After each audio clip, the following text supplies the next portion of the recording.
आओ जड़ों से जुड़ें। मुस्लिम राष्ट्रीय मंच का भव्य सम्मेलन बरेली में संपन्न। बरेली उत्तर प्रदेश। आज बरेली जिले के रामपुर रोड जुमका चौराहे के पास धंतिया ग्राम स्थित JK. Public English medium school प्रांगण में मुस्लिम राष्ट्रीय मंच का आओ जड़ों से जुड़े सम्मेलन संपन्न किया गया। सम्मेलन में मुख्य अतिथि ठाकुर राजा रईस जी व विशिष्ट अतिथि प्रदेश अध्यक्ष श्री शेर खान रहे। इस कार्यक्रम के आयोजक जे.के. पब्लिक स्कूल प्रबंधक जमशेद जी थे। इस कार्यक्रम का आगाज स्कूल स्टाफ द्वारा आगंतुक मुख्य अतिथि व विशिष्ट अतिथियों को बड़ी फूलमाला पहनाकर स्वागत कर संपन्न हुआ। कार्यक्रम का आगाज मौलाना नुमान खान ने तिलावत कुरान पाक करके संपन्न किया। मौलाना नुमान खान ने सभा को संबोधित करते हुए कहा कि माना कि कुरान में गाय की कुर्बानी की इजाज़त है, लेकिन उसी कुरान में ये भी लिखा है कि आप जिस मुल्क में रहते हैं उस मुल्क के संविधान और कानून का पालन भी हमें करना चाहिए। उन्होंने कहा कि मैं फतवा जारी करता हूं कि भारत के मुसलमानों के लिए गौ कुर्बानी हराम है। इसके बाद मुस्लिम राष्ट्रीय मंच के प्रदेश अध्यक्ष शेर अली खान ने हे मालिक तू महान है, महान है, महान है दुआ पढ़ी और कार्यक्रम में मौजूद लोगों ने भी दोहराए। शेर अली खान ने कहा कि भारत विविध संस्कृति संपन्न देश है और हमें सबके साथ मिलजुल कर रहना चाहिए। मुख्य अतिथि राजा रईस ठाकुर ने कहा कि आजकल कुछ राजनीतिक दल महज अपना उल्लू सीधा करने के लिए विभिन्न मामलों को लेकर मुस्लिमों को वर्गला कर उनको कानून संविधान के विरोध की तरफ ले जा रहे हैं, उनको अपराध की तरफ धकेल रहे हैं। उन्होंने मुस्लिमों से अपील करते हुए कहा कि सभी लोग अपने बच्चों को उच्च शिक्षा दिलाए, जिससे बच्चों को कानून और संविधान की जानकारी हो और वह अपराधी बनने से दूर हो सकें, राष्ट्र की मुख्य धारा से जुड़कर देश की प्रगति में योगदान कर सकें। कार्यक्रम में इस्लाम सुल्तानी अवध प्रांत सह संयोजक सोहराब खान, प्रांत सह संयोजक अकील खान, क्षेत्रीय संयोजक छोटे खन, क्षेत्रीय सह संयोजक लाला अलीमुद्दीन, सुन्नी सोशल फोरम के जिला अध्यक्ष जमाल खान, सुन्नी सोशल फोरम के जिला उपाध्यक्ष रोताश खान, नसीम खान, विधानसभा संयोजक सीतापुर के जिला संयोजक मौलाना नुमान खान, लखीमपुर संयोजक महताब खान, शाहजहांपुर जिला संयोजक आकजी, सुन्नी सोशल फोरम के जिला अध्यक्ष अफरोज खान, महानगर अध्यक्ष समा परवीन जहूर अंसारी, अखतर खान सहित सैकड़ों लोग उपस्थित। याद रखो फतवा दे के जा रहा हूं मैं दोस्तों, लेकिन हुकूमत हिंद, अल्लाह के नबी ने फरमाया जो हुकूमत हो वो हुकूमत अगर किसी चीज को मना कर दे वो तुम्हारे लिए हराम है, वो तुम्हारे लिए हराम है। तुम्हें खाना तो खा, उसकी खाना तो खाना करके आ रहे इसकी तरफ देखना भी नहीं। याद रखो मेरे दोस्तों, क्योंकि इस्लाम ये नहीं सिखाता उस रास्ते पे जाओ जिस रास्ते पे तुम्हें दुश्वारी का सामना करने पड़े। इस्लाम तो बड़ा आसान है, इस्लाम तो बड़ा खुशगवार है, इस्लाम तो नरमी चाहता है, इस्लाम झगड़े और फसाद नहीं। मेरे यारों, मेरे दोस्तों, याद रखो उन रास्तों पे हमें नहीं जाना है, उन तरीकों पे हमें नहीं जाना है, उन शहरों के अंदर नहीं देखना है, उन लोगों के अंदर नहीं देखना है जिससे हम दुश्वारी में पड़ सके, हम दुश्वारी में पड़ सके, नई दुश्वारियों में पड़ना है। आओ चले मेरे दोस्तों, मेरे अहबाबों, याद रखो अपने घर के माहौल को भी सुधारना, अपने घर के माहौल को भी सुधारना है, अपने घर के तरीके को भी सुधारना है, अपने आप को भी अच्छे अंदाज में अपने अच्छे अंदाज में अपनी जिंदगी को ढालना। कुछ भी नहीं है पास जब तेरे ही सामने, क्या कर सकेगा पेश खुदा के जनाब में। पढ़ने के साथ साथ समझना भी सीख ले, सब कुछ लिखा हुआ है खुदा के कलाम में। औज़ु बिल्लाहि हे मालिक तू महान है, तू महान है, महान है। आप लोग भी दोहराइए, ये दुआ सबके लिए है, ऐसा नहीं है कि हम अपने लिए पढ़ रहे हैं। आप लोग भी ये दुआ को दोहराइएगा, बहुत अच्छी दुआ है, मुस्लिम राष्ट्रीय मंच की दुआ है। हे मालिक तू महान है, महान है, महान है। हे मालिक तू सदा आपकी इबादत में रहे। हे मालिक हम सदा तेरी इबादत में रहे। हे मालिक हम सदा आपकी इबादत में रहे। हे मालिक हम सदा नेक रास्ते पर चले। हे मालिक हम सदा नेक रास्ते पर चले। हे मालिक हम सदा नेक रास्ते पर चले। हे मालिक हम सदा आपकी, हे मालिक सदा आपकी हम पर रहमत बरसती रहे। हे मालिक सदा आपकी रहमत हम पर बरसती रहे। हे मालिक हमसे भूल कर भी कोई भूल ना हो। हे मालिक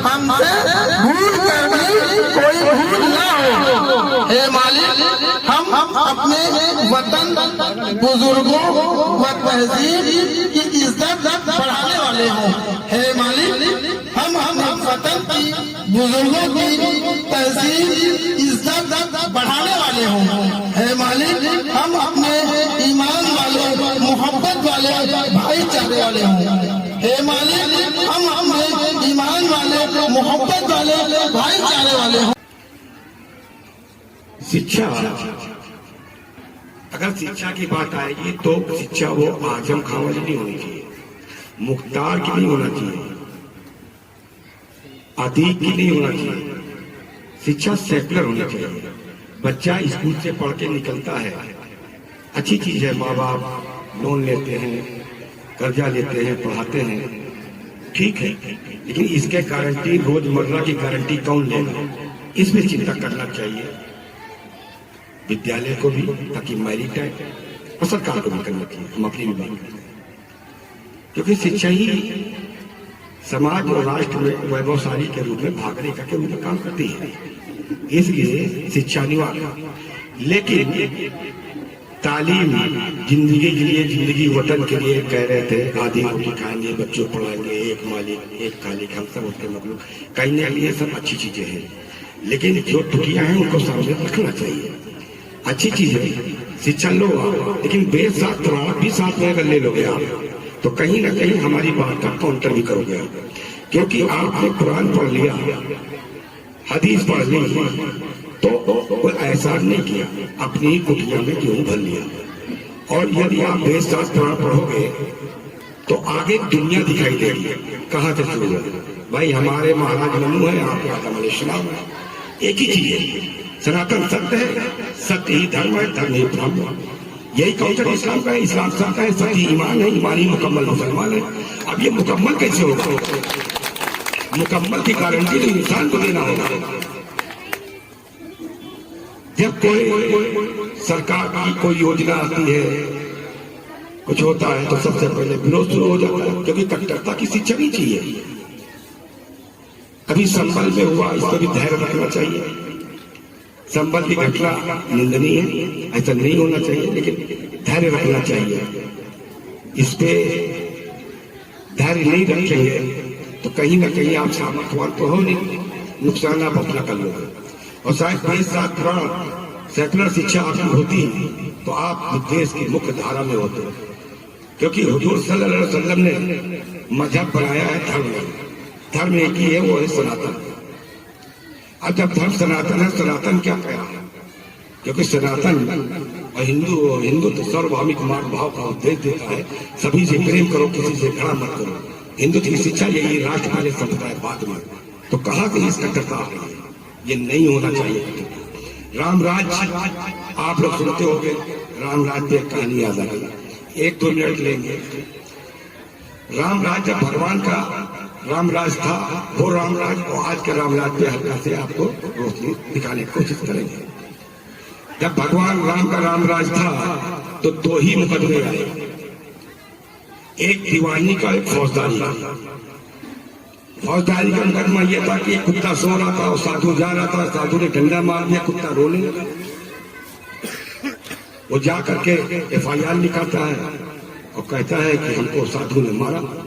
लक्ष्मण जी आए, कहने लगे कि हम ही निपटा देंगे। कहीं नहीं, मैं अर्ध शरीर में कूदता हूँ, अंदर नहीं जा सकता, राजा राम है, आप नहीं, आपको बाहर आना पड़ेगा। राजा राम आए, भगवान श्री राम आए, उन्होंने कहा बताओ क्या बात है? मैं महाराज जी सो रहा था, एक साधु ने डंडा मार दिया।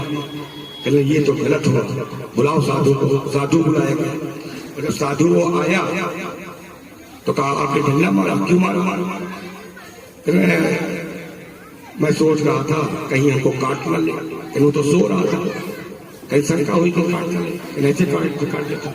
तो भगवान राम ने यह अधिकार कुत्ते को दे दिया कि ये फैसला आप ही सुनाओगे। कुत्ते से कहा, कुत्ते ने कहा ठीक है।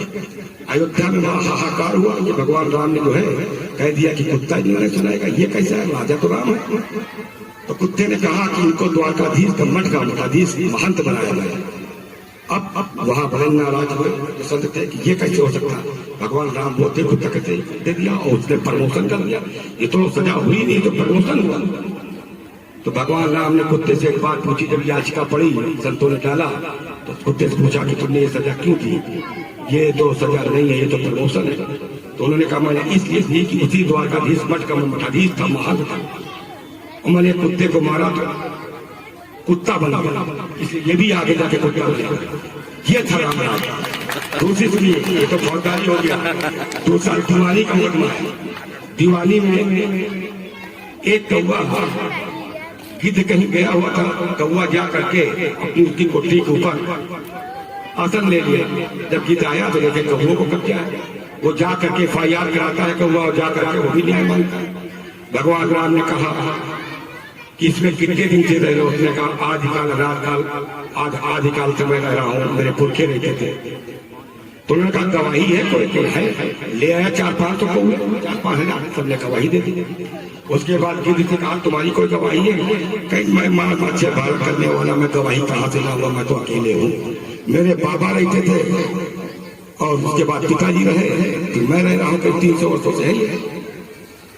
तो कैसे उसका निर्णय भगवान राम करें? तो वृक्ष का विश्लेषण कराने की टीम बुलाई गई, तो पता चला 300 ही वर्ष पुराना वो पेड़ था। तो कौवा झूठ बोल रहा था, गिद्ध को मिल गया। ये था राम राज। यही राम राज हम लाना चाहते हैं कि आज राम राज वो है कि सपा कांग्रेस बसपा इनकी दुकानें बंद है, नहीं कर पा रहे हैं। हमारा राम राज है, हम चला रहे हैं। यही राम राज होना चाहिए। जब कोई भी FIR न हो, एक भी गलती मुसलमान न करे, उसको हम समझेंगे कि राम राज, और वो राम राज हम ला रहे हैं। अब सीधे ऐसा नहीं होना चाहिए। 1-2 हदीसें हैं, मैं बता देता हूँ।